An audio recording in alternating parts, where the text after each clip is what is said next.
فرزندگان و بزرگان این کشور نمایش کردیم و دو تا مسجد داریم، مسجد زمستان است و مسجد تابستان است که به خاطر در زمستان اینجا این مقدار بهتر به خاطر انرژی در دانشگاه اسلامی تبریز درس می‌کنم از کانادا مدرسه در کل این 5 روزه از که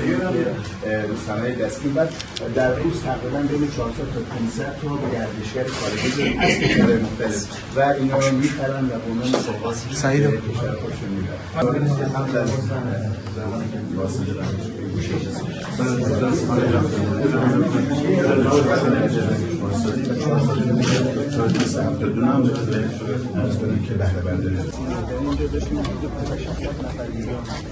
هیئت داشتیم. قل هو الله احد الله الصمد لم يلد ولم يولد ولم يكن له كفوا